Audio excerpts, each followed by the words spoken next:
Shalom, perkenalkan nama saya Michelle dengan NIM 010341900019 akan mempresentasikan mengenai manager as a leaders dari PT Prudential. Nah, pertama-tama saya akan menjelaskan mengenai PT Prudential. PT Prudential Life Assurance atau Prudential Indonesia didirikan pada tahun 1995 dan merupakan bagian dari Prudential yang berada di London, Inggris. Di Asia, Prudential Indonesia menginduk pada kantor regional Prudential Corporation Asia atau yang disingkat dengan PCA yang berkedudukan di Hong Kong. Dengan menggabungkan pengalaman internasional, Prudential di bidang asuransi jiwa dengan pengetahuan tata cara bisnis lokal, Prudential Indonesia memiliki komitmen untuk mengembangkan bisnisnya di Indonesia. Prudential Indonesia telah menjadi pemimpin pasar dalam penjualan produk asuransi jiwa yang dikaitkan dengan investasi. Sejak produk ini diluncurkan pada tahun 1999, Prudential Indonesia juga telah mendirikan unit bisnis syariahnya sejak tahun 2007 dan dipercaya sebagai pemimpin pasar asuransi jiwa syariah di Indonesia sejak didirikannya pada tahun 2007. Kemudian saya akan menjelaskan mengenai definition dari leader dan kepemimpinan. Leader merupakan seseorang yang dapat memengaruhi orang lain dan memiliki otoritas manajerial. Nah, sedangkan kepemimpinan yaitu apa yang dilakukan oleh para pemimpin atau seorang leader pada prosesnya untuk memengaruhi kelompok untuk mencapai suatu tujuan. Idealnya, semua manajer harus menjadi pemimpin. Nah, kemudian saya akan lanjut ke early leadership theories atau yang pertama adalah trend theories yang ada pada tahun 1920-an sampai 1930-an.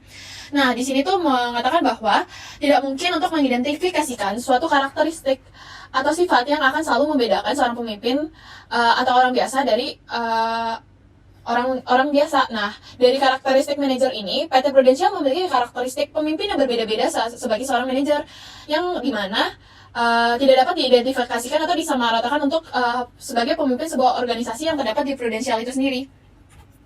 Kemudian saya akan lanjut kepada studi pada Universitas Iowa.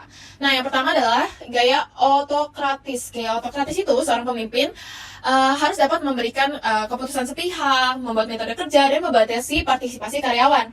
Nah, pada PT Prudential ini, manajer dapat membuat keputusan sepihak terhadap karyawannya yang bekerja pada cabang Prudential itu sendiri. Kemudian ada gaya demokratis. Gaya demokratis merupakan seorang pemimpin yang dapat melibatkan karyawan dalam pengambilan keputusan, mendelegasikan wewenang, dan menggunakan umpan balik sebagai kesempatan untuk melatih karyawan itu tersebut. Nah, pada PT Prudential terbiasa untuk melakukan seminar-seminar serta training yang diberikan kepada karyawan guna untuk meningkatkan kualitas dan dapat memberikan saran kepada manajer untuk dapat memberikan kritik, saran, ataupun pertanyaan yang dapat membangun PT Prudential itu sendiri. Kemudian yang terakhir adalah adanya gaya laissez-faire ataupun seseorang pemimpin yang memungkinkan grup atau kelompok membuat keputusan dan menyelesaikan pekerjaan dengan cara yang dianggap sesuai oleh pemimpin tersebut. Nah, karena PT Prudential itu merupakan perusahaan yang bergerak di bidang asuransi, sehingga manajer memperbolehkan karyawan untuk melakukan penyelesaian pekerjaan yang dilakukan secara fleksibel. Misalnya, dapat dilakukan dengan melakukan prospek kepada orang yang memiliki ketertarikan untuk menggunakan asuransi. Nah, kemudian saya akan lanjut ke The Ohio State Studies. Nah, pertama itu, The Ohio State Studies itu dapat mengidentifikasikan dua dimensi perilaku pemimpin. Nah, yang pertama itu adalah memulai struktur tersebut. Memulai struktur itu berarti peran pemimpin dalam mendefinisikan perannya dan peran anggota kelompok.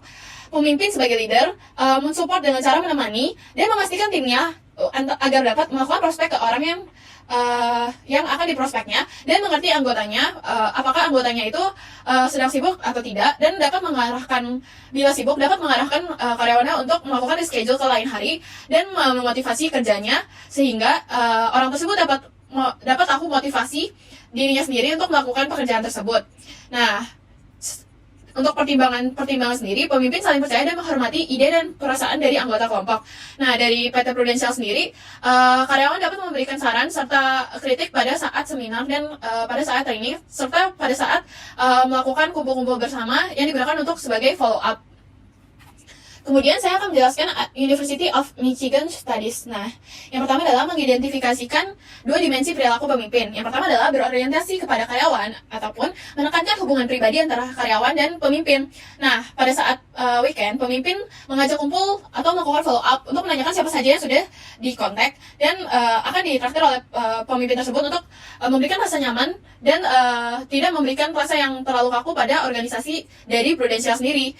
Nah, sehingga kita tahu apakah ada kendala mengenai closing yang ada, sehingga motivasi kerjanya tetap ada. Kemudian yang kedua adalah berorientasi kepada produksi, yang menekankan pada pencapaian tugas. Nah, kalau misalnya dari PT Prudential sendiri, kita menanyakan seberapa banyak orang yang telah dikontak oleh karyawan tersebut. Biasanya terdapat minimal orang yang harus diemban oleh PT Prudential, namun tidak dipaksakan untuk mencapai sebuah minimal tersebut. Nah, terus habis itu akan dilakukan follow up terus menerus oleh manajer. Kemudian saya akan menjelaskan mengenai managerial grade. Nah, managerial grade itu yang pertama adalah improvised management atau follow up yang diberikan kepada karyawan dan menemani prospek karena sudah berpengalaman dalam closing dalam PT Prudential. Yang kedua adalah task management atau manajemen tugas. Nah, manajemen tugasnya itu di dalam PT Prudential itu mencari orang untuk dikontak dan ditanya apakah orang tersebut sibuk atau tidak pada hari ini, serta melakukan kunjungan prospek tentang asuransi, sehingga setiap karyawan memiliki tugasnya masing-masing dan minimal tugasnya masing-masing. Kemudian adalah middle of the road management. Nah, pada middle of the road management ini lebih ke menyenangkan karyawan dan mendapatkan penghasilan yang tidak seberapa banyak. Nah, misalnya pemimpin dan karyawan sedang melakukan weekend. Nah, dalam weekend tersebut pemimpin tuh akan bertanya siapa saja yang udah dikontak, dan pemimpin tersebut tidak hanya menanyakan untuk follow up, namun pemimpin akan melakukan traktiran atau membayarkan makanan untuk para karyawannya agar karyawan merasa nyaman dan tidak terlalu kaku, serta melakukan follow up. Kemudian ada culture club management. Nah, jadi itu di Prudent mereka sering melakukan melakukan pembayaran kepada karyawannya untuk memberikan rasa nyaman ke karyawan tersebut. Namun tidak semua karyawan itu melakukan kerjanya semaksimal mungkin. Hanya beberapa dari mereka saja yang melakukan kerja dengan semaksimal mungkin. Nah, kemudian manajemen timnya. Manajemen timnya itu manajer melakukan sebagai pemimpin, manajer itu melakukan motivasi dan support kepada karyawannya, sehingga dia mengepush timnya agar mencapai target yang diinginkan. Kemudian saya akan menjelaskan mengenai Hersey dan teori situasional kepemimpinan Blanchard. Nah, yang pertama itu ada SLT atau Situational Leadership Theory. Nah, teori ini tuh membicarakan mengenai teori kontingensi kepemimpinan yang berfokus kepada kesiapan pengikut. Nah, pada PT Prudential sendiri lebih memiliki fokus pada pengejaran target karena tidak disiapkan untuk fokus pada kesiapan dari karyawannya tersebut. Nah, terus habis itu kita lanjut ke readiness. Readiness itu di mana sejauh mana sih pengikut atau karyawan memiliki kemampuan dan kemauan untuk menyelesaikan tugas tertentu. Di dalam PT Prudential tersebut, misalnya readiness ini tergantung oleh karyawan tersebut. Apabila karyawannya rajin, akan semakin mampu dan mau dan menanyakan dan mengikuti seminar ataupun training yang terdapat pada Prudential sendiri. Yang ketiga adalah telling. Telling adalah sesuatu yang high test tapi low relationship. Nah, pemimpin di sini mendefinisikan dirinya tuh memiliki peran untuk memberitahu orang-orang tentang bagaimana, kapan, dan di manakah untuk melakukan berbagai tugas. Jadi langsung memberitahukan gimana cara karyawan tersebut melakukan tugasnya tanpa berbasa-basi atau melakukan sosialisasi kepada karyawan dari Prudential sendiri. Kemudian selling. Selling merupakan high test dan high relationship. Nah, pemimpin itu memberikan perilaku yang mengarahkan dan mendukung. Misalnya dalam PT Prudential juga ke beberapa karyawannya, terdapat seminar-seminar yang dapat memotivasi karyawannya dan mengarahkan karyawannya untuk mendapatkan high selling atau penjualan yang tinggi. Kemudian ada participating. Participating itu berarti low task, high relationship. Nah, pemimpin dan pengikut berbagi dalam pengambilan keputusan. Nah, dalam pengambilan keputusan ini, pemimpin itu memfasilitasi dan berkomunikasi dengan para timnya. Sehingga dalam hal ini seperti kumpul-kumpul yang dilaksanakan oleh tim-tim untuk melakukan follow up. Namun dalam hal ini, mereka hanya untuk membangun suatu relationship antara karyawan dan manajernya. Kemudian ada yang terakhir adalah delegating. Delegating itu adalah low task and low relationship. Nah, pemimpin itu memberikan sedikit arahan atau dukungan. Jadi pemimpin manajer hanya memberikan dukungan yang sedikit dan arahan yang sedikit kepada orangnya. Seperti orang-orang yang sudah mengerti dan sudah paham apa yang harus dilakukan dalam sebagai karyawan dalam PT Prudential itu sendiri. Kemudian ada PET Goal Model yang memiliki 4 perilaku kepemimpinan. Nah, kepemimpinan yang pertama adalah directive leader. Nah, directive leader ini membuat bawahan tahu bahwa apa yang diharapkan dari mereka, jadwal pekerjaan yang harus dilakukan, dan memberikan bimbingan khusus tentang cara untuk menyelesaikan tugas-tugas. Nah, di di PT Prudential sendiri, ada manajer itu memberikan follow up tersendiri kepada karyawannya satu persatu dan memberikan bimbingan khusus berupa seminar, training dan sebagainya yang dilaksanakan pada hari Sabtu di perusahaan di PT Prudential yang berada di Central Park. Nah, habis itu ada supportive leader, menunjukkan kepedulian terhadap kebutuhan pengikut atau ramah. Nah, tapi di PT Prudential ini supportive leadernya itu memberikan kepedulian terhadap mereka agar mereka dapat menyelesaikan tes yang diberikan oleh manajer tersebut sehingga mereka dapat mendapatkan gaji yang lebih besar dan mengejar target yang lebih tinggi untuk mendapatkan penghasilan yang lebih tinggi. Nah, kemudian ada participative leader dengan cara berkonsultasi dengan anggota kelompok dan menggunakan saran mereka sebelum membuat keputusan.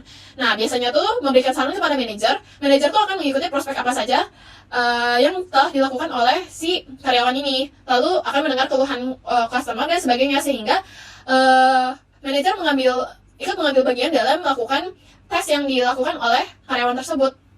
Kemudian ada achievement oriented leader. Nah, di sini tuh menetapkan tujuan yang menantang dan mengharapkan pengikut tampil di level tertinggi mereka. Nah, di sini tuh biasanya tuh di PT Prudential setiap mencapai target tertentu akan mendapatkan hadiah seperti jalan-jalan. Nah, jadi biasanya pemimpin itu kan menentukan target tahun depan. Misalnya target tahun depannya akan diberikan untuk jalan-jalan. Nah, jalan-jalannya tuh kayak gimana? Untuk targetnya tuh sebagaimana? Jadi semuanya dapat diatur oleh manajer tersebut untuk memberikan kenyamanan kepada dari karyawan tersebut. Kemudian ada pandangan kontemporer kepemimpinan. Yang pertama adalah transactional leaders, yaitu pemimpin yang memimpin terutama dengan menggunakan pertukaran sosial. Nah, pertukaran pendapat satu sama lain di dalam Prudential itu diberikan antara karyawan dan leader, namun lebih dipimpin oleh leader. Kemudian ada transformational leaders, yang dimana pemimpin yang merangsang dan menginspirasi pengikut untuk mencapai hasil yang luar biasa.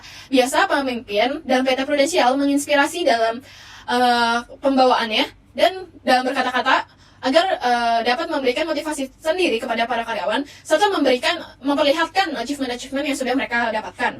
Kemudian ada charismatic leader atau seorang pemimpin yang antusias dan percaya diri yang kepribadiannya dan tindakannya mempengaruhi orang lain untuk berperilaku dan dengan cara tertentu. Nah, biasa pemimpin berupa manajer ini biasa tuh memiliki pembawaannya dan pembahasannya memiliki wibawa dan membawa kita agar dapat seperti pemimpin ini. Kemudian ada visionary leadership, yaitu kemampuan untuk menciptakan dan mengartikulasikan visi masa depan yang realistis, kredibel, dan menarik yang dapat meningkatkan situasi saat ini.